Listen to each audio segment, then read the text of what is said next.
Does the resounding defeat of the Narendra Modi-led BJP in India's Karnataka province, which is home to about 70 million Indian citizens, signal a possible shift away from divisive right-wing politics?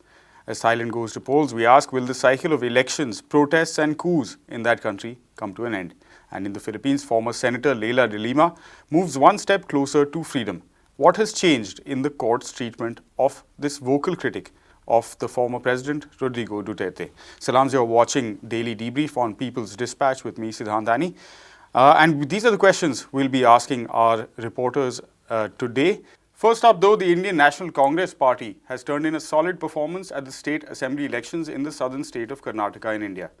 Of the 224 total seats, the party, which is in opposition at the federal level, has won or is leading in as many as 136. The magic number there to make the government is 113. This is as per the Election Commission at the time that we came into studio. That's a whopping 56 more seats than the previous time in 2018. The election and results come at a time when the ruling BJP is facing several questions, ruling that is of course at the center in India, facing several questions on its pretty dismal record of governance so far. The wrestlers, India's top wrestlers, are protesting in New Delhi. It's a protest that's garnered massive public support and generated outrage at the state's unwillingness to properly investigate sexual harassment charges against a senior party member. Or in the state of Manipur, where the BJP is also in power, but was powerless to prevent ethnic violence in which at least 60 people have been killed and tens of thousands displaced. Pragya is in studio today to talk about the political environment in which the BJP has lost this election. Pragya, like you were saying, Rahul Gandhi has kind of done an image overhaul. His public perception has changed quite a bit. He's come out and said that this victory is a victory of love. We would all like to believe that love wins in the end, but there must also have been some political processes in the works. Yeah. Break it down for us. Yes, Siddhant. So, the Congress party, Rahul Gandhi's party, also won 3 state elections before the last national election in 2019. But events in between those 3 victories, 3 significant victories actually, and the final election the next summer, just changed the scenario. It seemed by then that the victory which the Bharatiya Janata Party got then was basically scripted for Mr. Modi, the Prime Minister. It's not possible to say what will happen between now and next summer when the next very crucial election comes up. But yes, the Bharatiya Janata Party in 2019 was the party of all of India.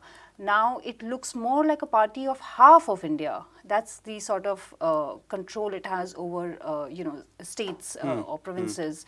So it's a whittled down party compared to what it was in 2014, 2019, and today. If you look at the state scenario, what happens in the general election, we are still to see that, but there are 3 more, at least 5 actually, but 3 very crucial elections for the Congress party where it's already in power later this year.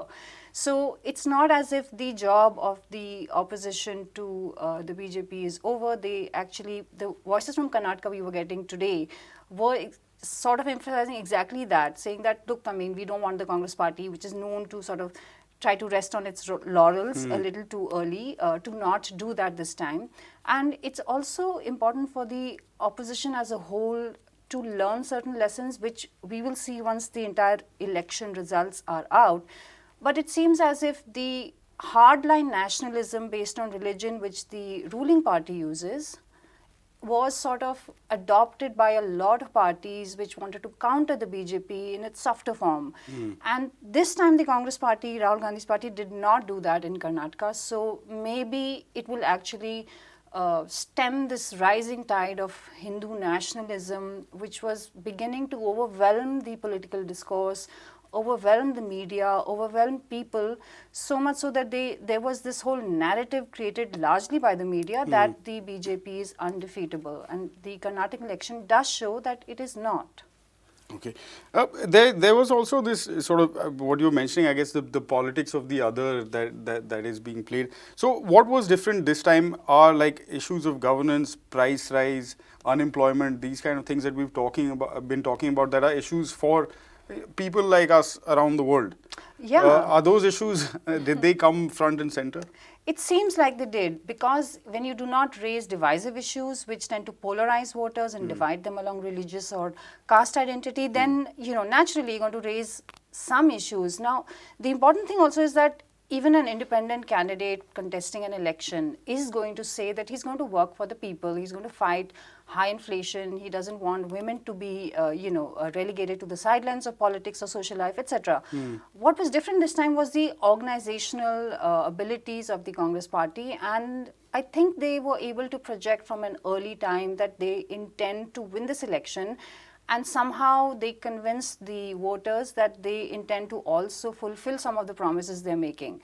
The thing to be seen now is how different the Congress party's regime will be from that of the BJP, because the Congress has also ruled the same state before, right? And you can easily see that the progression of economic policies hasn't changed that much. What was actually different with the BJP, which has just lost, was the divisive social, policies Agenda. which they follow. The other important thing, Siddhant, is that there were surveys done before and just before the voting. So they indicated that the issues that people in rural Karnataka were raising were not the same as those in the urban areas. In the urban areas, you found that corruption was a very important issue. Corruption was important in rural areas as well, but it was unemployment and price rise. And those were the issues which the Congress party stuck to. And this has been said to them repeatedly that, you got to stick to people's issues, etc., etc. But of course, not just raising the issue, but also implementing Doing some something policies about which reverse the reasons for these price rise. Yeah. Okay. I have to admire your very cautious line, Pragya, in this assessment of how the assembly elections have gone. But hopefully, at least you will go on from here and enjoy an evening of watching the mainstream media eat their opinion polls. I know. Thank you for joining us today. We move on now to our next story, which is where we're going to be talking about the upcoming elections in Thailand on Sunday. It's a different election process from maybe what we are normally used to. Breaking down who are the main contenders and what we can expect from the election process is Anish, who joins us via video conference. Anish, it's once again your favorite time of the day when you talk to us here at Daily Debrief. Today you're giving us the lowdown on the Thai elections that are coming up this Sunday. First up, can you tell us what exactly, how the election is structured, and of course, who are the key players in the upcoming polls?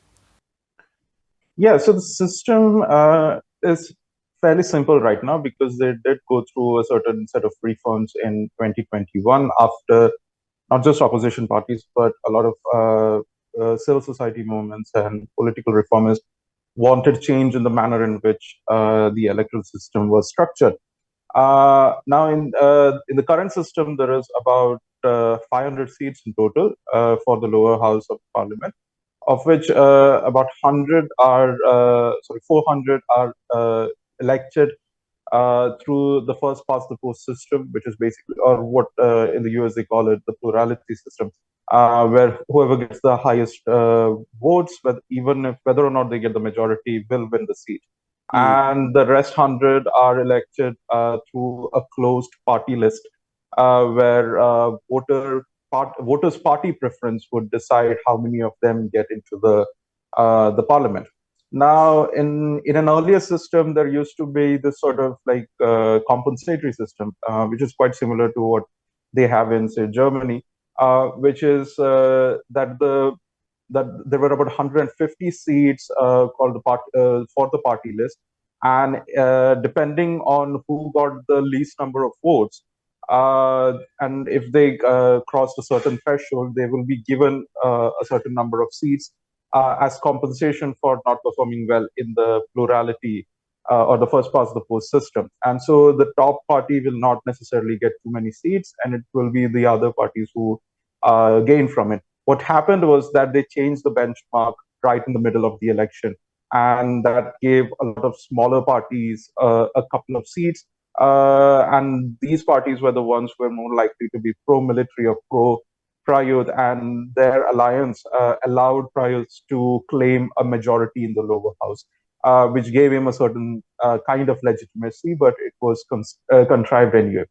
On the other hand, we need to also talk about the election of the prime minister, which will be different because it's not just the election in the lower house that decides who becomes the prime minister, but it's also the fact that there is a Senate which is currently composed of entirely military junta appointed members, about 250 of them, and they will be part of this electoral process. So there will be 750 members voting for one person who may or may not be part of the parliament, and this person has to be decided by each of the parties before the election, and they should be nominated as the prime ministerial candidate before they go to polls. We need to wait and see how the elections work, but right now there is a current, with going by the opinion polls, we can see some of the top parties being obviously Pheu Thai, which is associated with the Shinawatra family. We have talked about the Shinawatra families before, a billionaire family, obviously, but in many ways they have often led, a political movement that focused on democratizing the system. Despite their flaws, obviously, none of them are progressives in the manner that we would like them to be. But definitely, they were the ones who have led each elections for the past 2 decades. And they are the ones who got the most number of seats and the most number of votes in each of these elections. The Pheu Thai party is closely followed by the Move Forward party in the current opinion polls, which is also one of the opposition party. The Move Forward is pretty much a successor of the previously created Future Forward party, created by this another billionaire, but a young one, Thanaton. And he was earlier implicated for some kind of electoral malpractices, but the kind of cases that were pushed against him was quite contrived in many ways. And then obviously you have a whole range of pro-military parties, which includes Bhum Thai and also the party that Prayuth now belongs to, which is the United Thai Nation Party. None of the pro-military, interestingly, none of the pro-military parties are polling anything more than 4 or 5%. Prayuth's party is only polling about at max 7 or 8% of the current opinion polls, which shows a very big political change that is underway in Thailand, which demands reforms at the very least to the current political system. Right. You'll of course take polls with a pinch of salt. We were talking previously about the Karnataka elections, Anish, so we won't get too much into that part. But like we saw, like we were talking to Pragya earlier about the shift in the politics that you're referring to. Is there such a shift, like we were saying, this cycle of elections and protests and coups that we've seen in Thailand over the recent past? Is the hope that this will come to some kind of end and there will be some political stability? It is quite difficult to say because we need to wait and see if the election results will actually give anybody a majority that is big enough for them to form a government of their own. Because we need to remember the electoral system will not be like just half of the lower assembly. It needs to be half of the 750 total members of the parliament, including the senators. So that means more than 3/4 of the seats in the lower assembly needs to be won by any one party, which is very unlikely at the moment. And so if there is a coalition that comes up, then we need to see what the nature of that is going to be as well. So it may take a couple of days before a new government comes to power. But nevertheless, there is definitely a change in the political behavior in voters because traditional parties are are struggling right now to actually seize any kind of narrative, even in places where they historically held kind of like a fortresses of their own, dominions of their own, including say, like the Democratic Party or the Bhum Thai Party in places like Bangkok, which used to be a conservative hub, is now very slowly going towards the more pro-opposition groups and candidates. So there is definitely a change in political behavior, but will it change the political nature of things or the system itself is quite hard because we need to remember the military is quite an entrenched part of the entire system. And not only that, there is a fact that the pro-monarchy sentiments are still quite strong in the public, despite the protests. And so any attempt at reforming the monarchy or the systems that uphold it or the military itself is going to see quite a lot of backlash from the conservatives Yeah, themselves, who strongly. are in large numbers. So we need to wait and see how things first pan out in the results itself. By Monday or Tuesday, we might get the answer. It is after that that we see if there are any meaningful changes in the horizon. All right. And we know who we will have back on the show to talk about those results when they are out. But in the meantime, you also mentioned in the context of move forward, Anish, the subject of contrived cases. And next up, we're talking about Leila de Lima in the Philippines, the former senator, 63-year-old senator, and a fierce opponent and critic of former President Rodrigo Duterte, who has been in detention on what can be called contrived charges for 6 years. Now, a court has acquitted her in one of the two cases against her. What are the details of the case, Anish, first, for those who might be unfamiliar with it, and then we'll carry on from there. Well, the current case that she was acquitted of involved charges that she carried out illegal drug trade within the New Bilibid prison. And there was apparently testimonies and evidence that the Duterte administration had presented to the court at the time, and she was obviously arrested as part of that. So all three cases, in fact, are related to allegations that she is part of some kind of drug mafia. And from there, what is interesting is that the current acquittal is primarily due to the fact that one of the main witnesses, a government official who was actually used by Duterte as main evidence and main testimony against De Lima, had retracted his statement, and that created, a great deal of doubt in the whole case itself by the court, and the court had to really just let her go on this charge. There is still one more charge going. She's still in prison, so we need to wait and see how things go in that front. But definitely, De Lima shows quite a lot of courage, not courage, but confidence on the fact that she will win the case at the moment. Whenever we've seen these wars on drugs, Anish, it's like that Tupac song. Instead of a war on poverty, they have a war on drugs, so the police can bother me. And much was written and talked about Rodrigo Duterte and his war on drugs in the Philippines, and how a large majority of those who were killed were poor young men who simply targeted for multiple reasons, and drug users instead of those who were doing the trafficking became the focus of a lot of this vigilante action as well. The Duterte administration has moved along, but the current regime is in many ways a continuation of that legacy. What is the political environment in which this court verdict has been announced, and what kind of impact do you likely see it having in that context? Yeah, you rightly pointed out that there is a lot of continuation of that very same legacy that Duterte left behind. In many ways, for starters, there is the fact that the current administration by Marcos Jr. does not want to investigate meaningfully any of the crimes that are alleged that its own government departments have actually admitted to the excesses during the whole war on drugs crime.